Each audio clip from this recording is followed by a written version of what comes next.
তোমার 8 বছরের ছেলে, 10 বছরের ছেলে যে ওই বর্ণ পরিচয় মুখস্থ করতে পারলো না, ধারাপাত মুখস্থ করতে পারলো না, নামটা মুখস্থ করতে পারলো না, শতচা মুখস্থ করতে পারলো না, ওই বোকা ছেলেটাকে মাদ্রাসায় দাও, আমি আল্লাহ কুদরতে ওকে 30 পারা কোরআনের হাফেজ বানিয়ে দেবো। প্রমাণ আছে না নাই? আছে। আমার জীবনের একটা ঘটনা, তখন আমি প্রথম পড়ে এসেছি। আমার জেলা দক্ষিণ 24 পরগনা পার হয়ে হাওড়া জেলায় আমি প্রধান বক্তা হয়ে গেলাম। আমি গিয়ে দেখি বড় বড় পোস্টারে আমার নাম। এমন সময় এমন করে উঠলাম, বক্তৃতাকে উঠে দেখি পুরো মাঠ ভরা। পাশে একটা বাচ্চা ছেলে, 9 বছর বয়স, ওই ছেলেটাকে টেবিলে দাঁড় করিয়ে আমার বক্তৃতার আগে হাফিজ সাহেব কেঁদে কেঁদে বললেন, ও হাওড়া জেলার মুনুবেলিয়ার মানুষেরা দেখে নাও, 8 বছর বয়সে 9 বছরের ছেলেকে আমি তোমাদের আল্লাহর কোরআন মুখস্থ করিয়ে হাফেজ বানিয়ে তোমাদের ইমাম বানিয়ে দিয়েছি। 8 বছরের ছেলেকে হাফেজ বানিয়ে জাতির ইমাম বানিয়ে দিয়েছি। জোরে বলেন সুবহানাল্লাহ। এরকম ভুরি ভুরি পুরা প্রমাণ। যে ছেলেটা স্কুলের সব থেকে বোকা, ওকে মাদ্রাসায় দাও, ইনশাআল্লাহ ও হবে সব থেকে চালাক। আপনার ইতিহাস জানা নেই? হযরত ওমর ছিলেন বোকা, উট গুনতে জানতো না, ছাগল গুনতে জানতো না, উট চড়াতে পারত। 15-16 বছর 17 বছরের যুবক, আরবের যুবক, লাউ গাছের জাগার মতন ফুপিয়ে ওঠে। সেই যুবকটা উট চড়াচ্ছে, কিন্তু উট গুনতে জানে না। হযরত ওমরের প্রথম জীবন বোকা। উট চড়িয়ে ঘরে আসলে বাপ যদি বলে সব উট এসেছে, হযরত ওমর বলতেন, উট চড়িয়েছেন আমি, আব্বা গুনে নাও তুমি। তিনি উট গুনতে জানতেন।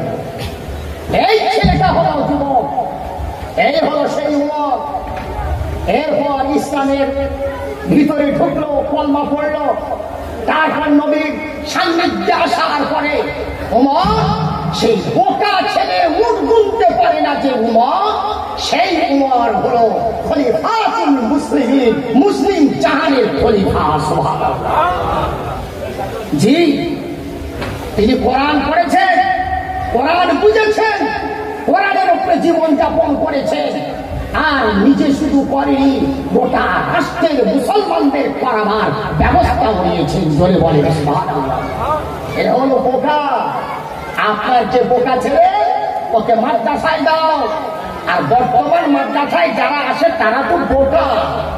সব থেকে গরিবের ছেলে, স্কুলে যার জায়গা হয় না, সব থেকে ডান পিঠে, বাবা মার কথা শুনে না, ওরাই আসে মাদ্রাসায়।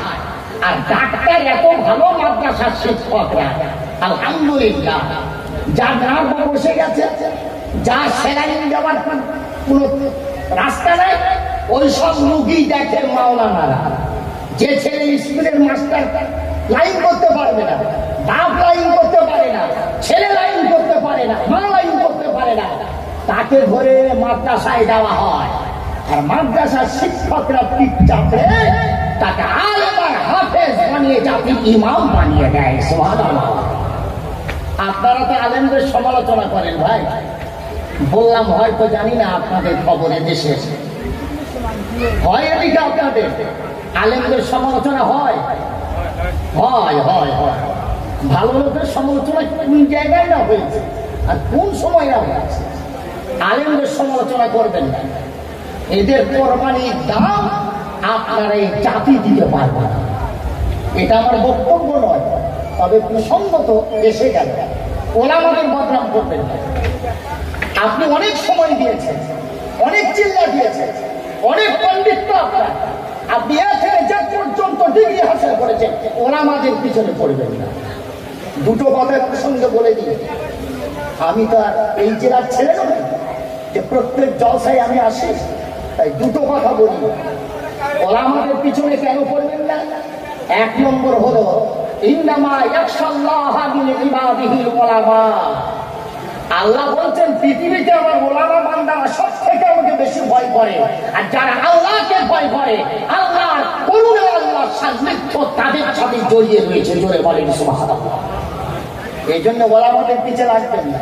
এর থেকে একটা মারাত্মক আয়াত করছে, মান ইউরিদুল্লাহু বিহি খায়রান ইউফাকিহু ফিদ্দীন।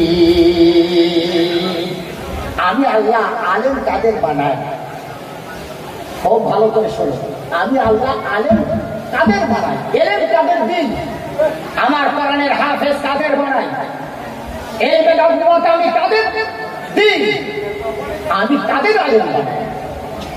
মান ইউরিদুল্লাহু বিহি খায়রা।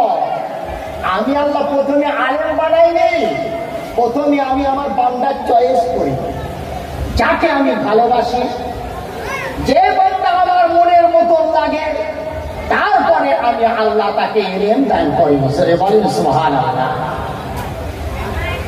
আরো একবার কি বলবো কথাটা, আমি আল্লাহ তাকে ইলম দান করি, আমি যার সাথে প্রেম করি, যাকে আমি ভালোবাসি, তার প্রথম আমি আল্লাহ ভালোবাসি, তারপরে তাকে ইলম দান করে আলেম বানাই।